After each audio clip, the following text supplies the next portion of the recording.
Welcome to Coaches Weekly. I'm Eric Perry, joined by the cross-country coach, Coach Malachi Allgood. Coach, thanks for joining me. Hey, pal. So, Coach, this coming Saturday is the last cross-country race of the year. It's regionals. You think the runners are ready?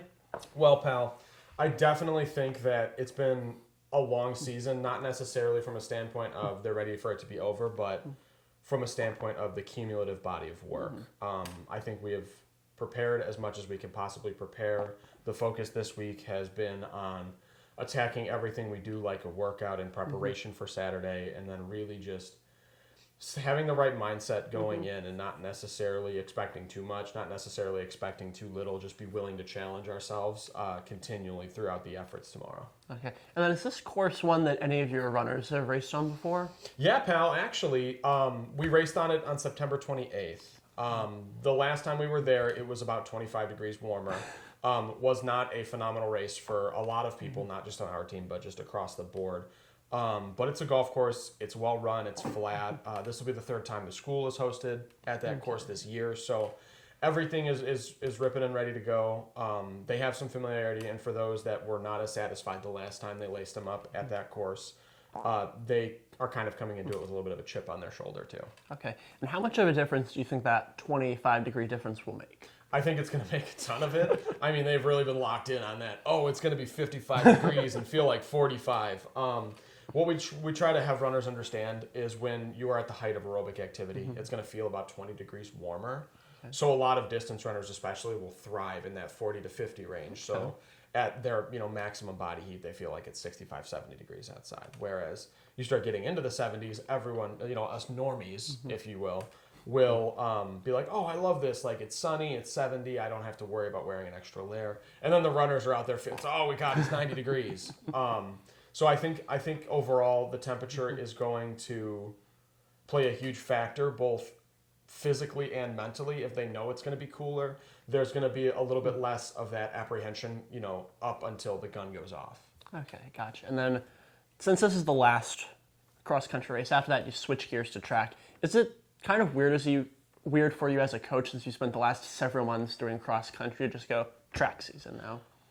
To a degree, I will tell you I'm really looking forward to being an indoor sport for a little while. It's kind of cold outside. But we do try to have like a little bit of a break period, and when we're building the training for each student, it boils down to looking at the whole body of work. All but one of our athletes competes in both, and so we're not necessarily just thinking about cross or just thinking about track. We're kind of building around the whole season and treating it as one. Again, we really try to focus on recovery during those intermittent dead periods. They're going to get about 10 days off through Thanksgiving break, where we don't have practice, and they can sort of refocus with the semester ramping up academically. But we do whatever we can to really build around how extensive our competition schedule is from August to May. Okay, then is it nice having such high turnover from cross-country to track, since you have to spend more time with the runners?